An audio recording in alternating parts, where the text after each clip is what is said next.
Hello, my name is Howard Shapiro, and I'm a volunteer with the Portland Sierra Club. And I have with me a group of volunteers, and we're going to discuss some things about the proposal by coal corporations to ship coal from the Powder River Basin out of the Pacific Northwest in Oregon and Washington. I'd like to have us introduce ourselves. Roger, you want to begin? I'm Roger Presslever. I'm a member of the Sierra Club and the Power Past Coal Coalition. I'm Alice Shapiro, and I'm also a member of the Sierra Club, volunteer in the Power Past Coal Coalition, and actually all four of us here are on the steering committee for that group. And I'm Carol Ross, and as Alice said, I'm with the Sierra Club and Power Past Coal.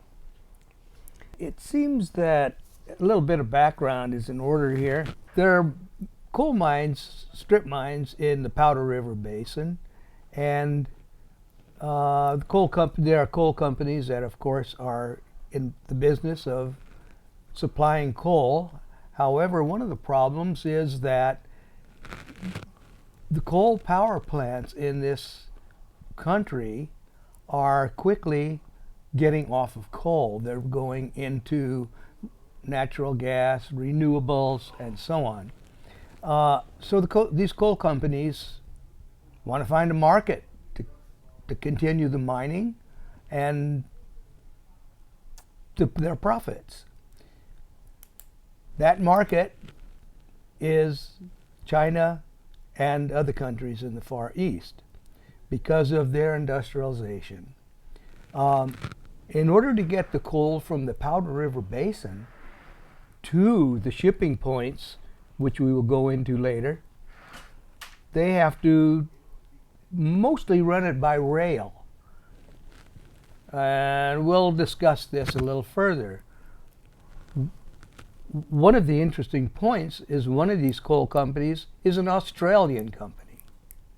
There are many complications, many implications to the fact that seems relatively simple of shipping coal to Asia from the Northwest. And we'll be discussing some of those problems. One of the problems, of course, as I mentioned, is that the coal will be traveling from the Powder River Basin out to the Columbia Gorge. The railroad tracks in Oregon run along the Columbia Gorge, the pristine Columbia Gorge. They run on both sides, the Oregon and Washington side. This coal will be shipped in open coal cars. The coal cars have to be open because coal will spontaneously combust if it's covered. As a matter of fact, it does spontaneously combust quite frequently on the trip, mostly along the tracks.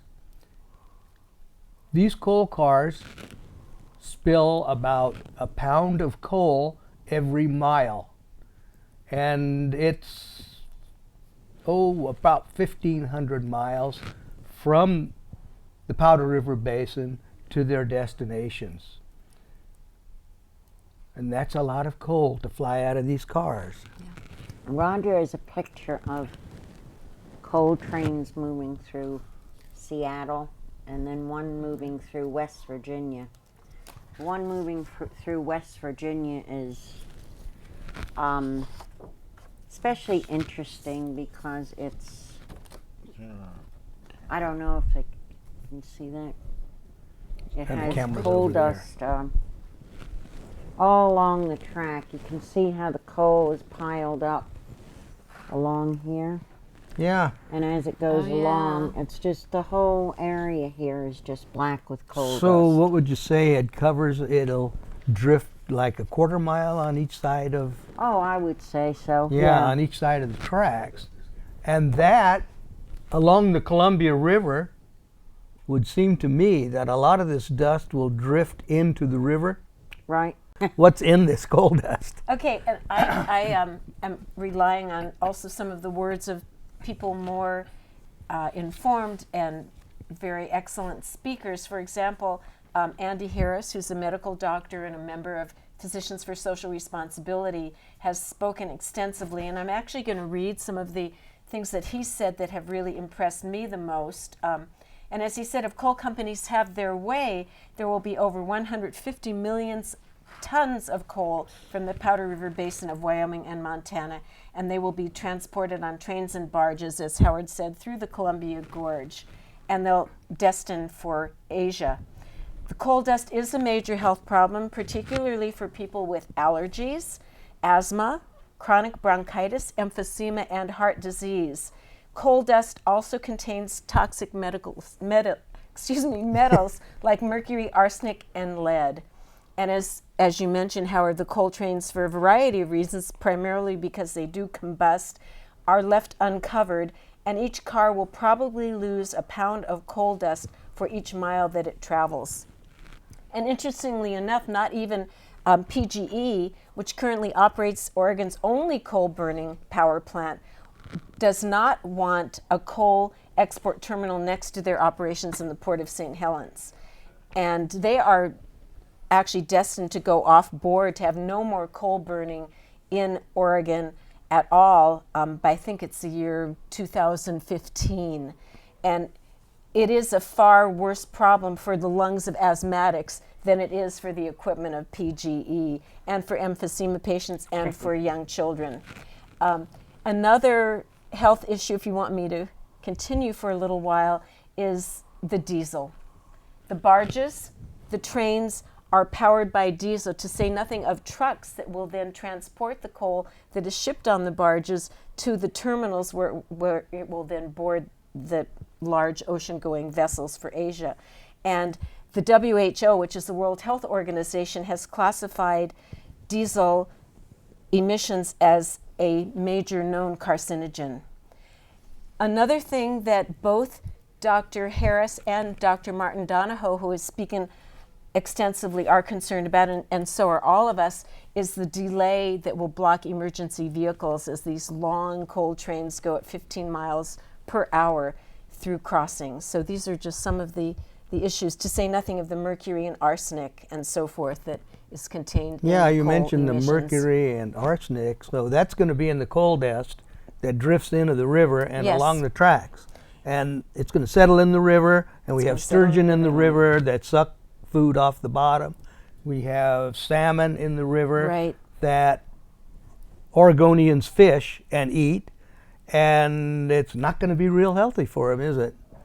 How many proposals are there now in Well, the works? There's one for starting north. There's one for Bellingham. There was one for Grays Harbor, but the Port Commission at Grays Harbor has decided that they could put their port to better use for the few jobs that they're going to get and the pollution that they're going to suffer. They've decided they could do better than coal. So Grays Harbor is off the table. There's going to be Longview. There's going to be the Port of St. Helens going to have a couple. And, of course, they want to have one way down in Coos Bay, which is going to mean that the coal trains will travel along the Columbia River, through Portland, through Brooklyn Yard, come down through Salem, come down the Willamette Valley, into Eugene, head out to the coast, and head through some of those coastal towns. Beautiful Westlake has the tracks going through them, and there are 4 or 5 lakes, fishing lakes and swimming lakes there. Coal trains are going to be going by there, down to Coos Bay. So, And won't the train that's proposed to go up to St. Helens also pass through Portland yes, it's, and North Portland? yeah, Yeah, and That'll go right along Route 30. Right, Route 30. it's going to pass through Hood River, Yep. the Oh, windsurfing capital, and Right. so They'll the all windsurfers pass are going to through be Hood River. surfing in Yeah. the river with the arsenic and so on. And Now, the barges. there is another. The coal companies are pretty smart. So Ambry Energy decided that they're not going to one of their proposals is to barge it, the coal from Boardman. It'll go by train to Boardman, the old power plant that has a loading facility, and be loaded on barges, come out down the river to the St. Helens area, and the barges are going to be covered. The loading facility is going to be covered, which is interesting because what if one of those barges catches on fire in the river? At the hearing, the DEQ hearing that we attended, one of the DEQ members was asked, the safety member Right. was asked, Yes. what are the plans for if a barge catches on fire? And he said, we'll call the fire department. I know that was. That's a great plan. So, anyway, Well, who'll be on the other side of the tracks? right. Right. Who's going to be? I'll be able to get And there. isn't it so? Didn't one of the men who spoke at the Environmental Justice Conference spoke about the idea that covered barges haven't been done. Nobody knows how to cover the barges or what the effect will be. They haven't been made, or where right? they haven't been made. no, and that It's but a that will totally experiment with the people of the Hood River and Columbia Gorge area. It's which just brings up another amazing. hook that the coal companies are using, the jobs hook. Yeah. Now, it's estimated that each of these shipping ports will have about as many somewhat sustainable jobs as 2 Starbucks coffees. That doesn't sound like a lot of jobs to me. No. But they are going to give some money to the school district. Also, some of the school districts. They're trying as hard as they can. About $1.5 million, I think. Something like that. That's a one-shot deal. That's you know. about what it costs to buy a nice condo looking over the river. Right, Yeah. and that's not going to go very Right. far to solve No. any In of school, the problems no. of the schools. And another issue was brought up in terms of jobs. There's no estimation about the jobs that are going to be lost by local realtors. And excuse me, not realtors as well, but retailers as well, the small businesses all along, because certainly in terms of especially the tourist industry and other small businesses are going to be affected majorly by the amount of trains passing through and causing noise and causing pollution and just interfering with people being able to get to the local businesses. So it's really, we don't know. Right. There's a balance. Jobs are also going to be lost. Small businesses are going to be lost. I think we can also say that the jobs in coal are temporary. They are. Now, the construction jobs, of course, would be temporary, but coal is on its way out worldwide. So the jobs there are not going to last if they lasted 15 years. That's right. That'd be, and we'd be left with a real major mess. Right. Yeah, most of us have read about the lung disease and the air problems they're having in Beijing and in other places Right, in China. right. And China is working very hard to get off of coal. Ali and I have been to China. We've seen the Three Gorges Dam. It makes Bonneville look like a toy. That's for sure. I mean, they've got locks as far as you can see. And the hydroelectric, I believe, accounts for about 3% of the energy that they use. China also has coal. Mm-hmm. Indonesia has coal. Just because our coal is being shipped overseas to them doesn't mean that they're going to have a viable market, because they will be competing with local coal. Right. One of the places that I've heard that it could be shipped would be South Korea. And South Korea just finished a study in September showing that South Korea has one of the largest wind potentials in the world, Wow. and that they plan to expend a great deal of money developing this in order to get off of fossil fuels. So we're not going to be having these places to send Japan is another one. Japan is looking at developing wind power to get off both nuclear or Yeah, they don't like nuclear for problems obvious there. reasons. Right. Um, And they're working on wind too. And you know, these are countries that as soon as they can get off coal, they will. Yes. And we know that China is manufacturing solar panels because, you know, there have been some issues about China's Import. solar panels competing with U.S. produced solar panels. So we are trying to have tariffs so that China won't be competing with us. So I'm wondering, what do you think the Chinese are going to do with their solar panels if they can't export them, and if they have something like, what, 70% of their population has major lung disease? I wouldn't be surprised. The Put them Chinese on are not unintelligent people. They're going to be using their solar panels in their country. So the argument that, well, you know, if we don't give coal to the Asian countries, we don't ship it to them, someone else will, I don't think that's a viable argument, because they are trying to get rid of they're paying attention to their people. They can't afford to have their people, over 50% of their population, very ill with lung disease or other pollution-related Do you see diseases. the pictures of? You couldn't see No, to walk we've, there. Well, of we course, have you've been been there, so We've that's been, a whole nother. you know, we've yeah, been to Beijing. another thing and- is that most of the houses in fairly populous areas in China have solar water heating Yes. on their Oh, roofs. really? They So do. they're, yeah, so Okay. they have a they have a good toehold in renewable energy, They and do. they are working to develop it. It's a large country, and they do a lot of manufacturing and exporting, and they do need the coal right now, but they're trying to get off of it. One of the other problems is if we ship coal over there, it stops their motivation or interferes with their motivation to get on renewables. And what happens, unfortunately, is that when they burn coal, if it's ours or anybody else's, the coal fumes get caught in the trade winds Right. and blow across the Pacific and end up in Oregon. Well, there's a study, the latest was from a 2008 study that found that Asian emissions of mercury, because they can trace where the mercury has originated, contributes to 18% of the springtime concentrations of mercury in Mount Bachelor.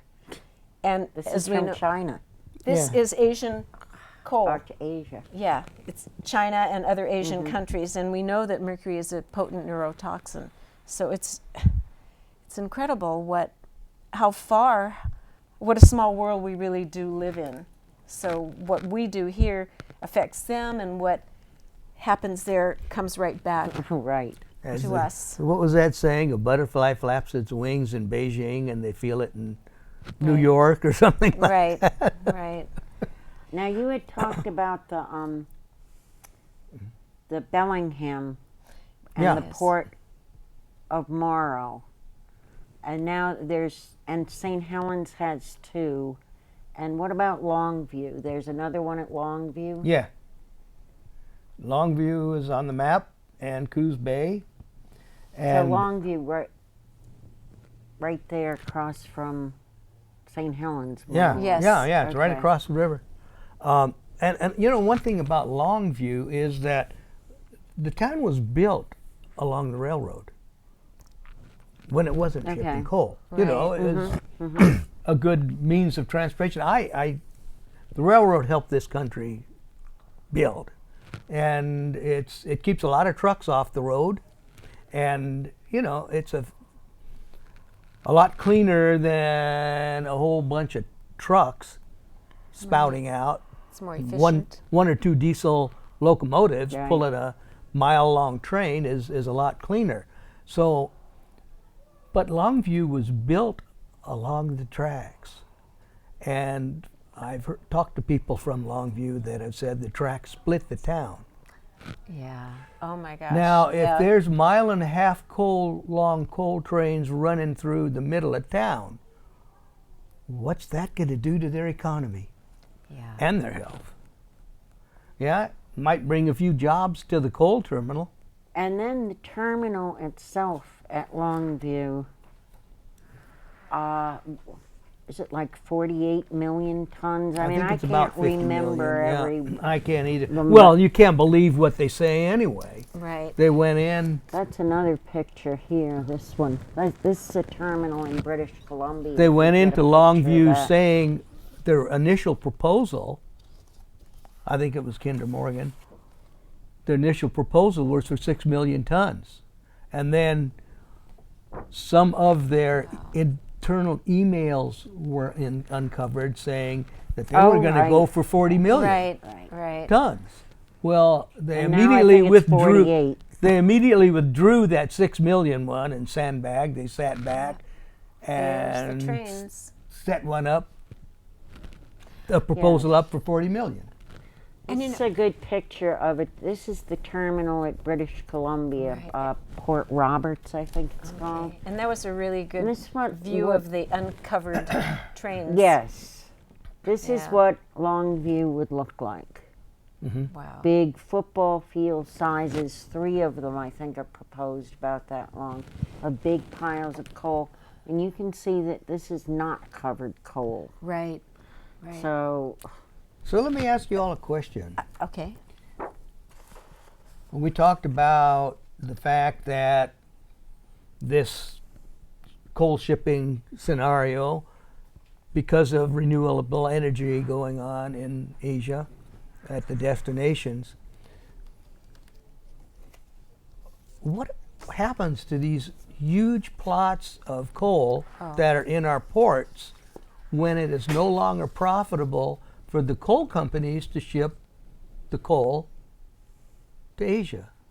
Will the coal companies, do you think the coal companies are going to clean them up? Or? I think it's going to be taxpayer money that's going to go to clean up, another Superfund site. And who pays for the Superfund One-third sites? of all the developable property in Portland right now can't be developed because it's Superfund. Right. And you're right. What's going to happen with coal? Way worse. Way worse. more of a mess. I can tell you what's happened in West Virginia. with the That's where you're coal from, companies. isn't it? Yeah, Yes. West Virginia. Roger and I are moved here almost 3 years ago now. But I see a big smile on your face for some reason. well, I'm real happy to be here in Portland, but that's another story. But coal is almost gone in West Virginia now. The seams are much thinner. Coal companies are pulling out, closing down mines, and they're leaving a mess. Yes. They just walk away from it. They're leaving a destruction of the Appalachian Mountains. They're leaving poisoned water, and they're walking away from this. On our property there was a strip mine that they closed in the 60s and just completely walked away from it and left it. Ruined the water there and a real mess. They don't clean up their messes at all, just like all the people in Portland Harbor didn't clean up their mess. And now it's the people that own the land now that have to worry about it and clean it up. I think also I wanted to have us talk a little bit about passenger trains, because that's something we touched upon, is that I really like trains as a means of transport, because as Howard brought up, it's a much more efficient way. You can transport more with less fuel. And I like the idea of transporting people via trains, but passenger trains, I didn't really know this until I started studying the issues more. Passenger trains compete for rail lines with freight trains, and freight trains, right, isn't this true, get precedence over Yes, passenger freight trains. gets precedence And over I've heard from people who travel on the trains, there are sometimes really odd schedules, like if you want to go across country by trains, let's say by Amtrak, you probably have to board the train at 2 a.m. because Right. otherwise the other times are being used to transport freight. And I have nothing against transporting freight if it's, safe and not promoting ill health in the neighborhoods. But the more we allow corporate profit to use our rail lines for something that's going to damage our health, our environment, the less opportunity we're going to have to travel on passenger trains, which is a wonderful means of transportation. Yeah, I'm happy you mentioned Yeah. that because there's I have some figures from ODOT and the Sightline Institute, which estimates the number of trains that are going to be coming through. Now, keep in mind, this is in addition to the trains that are already running, Right. and the trains that I am talking about will be a mile to a mile and a half long. There's going to be 10 trains to Bellingham per day, 9 trains to Longview per day, 6 trains to Clatskanie per day, 2 trains to Coos Bay per day, and 15 barges from Boardman to Clatskanie Jeez. per day. Wow. That's a size, and this is all in accordance with the amount of coal that these coal companies say they plan to ship. Right. About 150 million tons a year. Yeah, Right. that's to meet their goals. We one last thing that I think we ought to talk about, and that's that we shouldn't be thinking about coal at all. We shouldn't be worrying about the poison in it. We shouldn't be worrying about transporting it. We shouldn't be worried about breathing its dust, because we have a much bigger problem. That is climate change. Yes. And we need to leave this coal and other fossil fuels where they are and not be burning them. Exactly. In September, New York had a conference, and they decided that they were at real danger of storm surges, and they made arrangements to spend $2 billion to counteract, to adapt to mitigate these storm surges. And of course, they never got that, because in October, Halloween, with the Sandy, Right. they had a damage that's cost $56 billion in cleanup that the Congress just approved in January. So instead of $2 billion, it was $56 billion. And if we keep burning coal, it's going to be $56 billion on a pretty regular basis. We have a website that's been up called ncadac.globalchange.gov, and this is a website released by the United States government, our very government, saying this is unambiguous about the nature of global warming. Wow. It's happening Yes. now. It's happening rapidly. Industrial emissions are the chief driver. And lastly, action is urgently needed. Okay, so I guess we can see that this is a very large problem, and I hope that we can do something in Portland to mitigate these issues.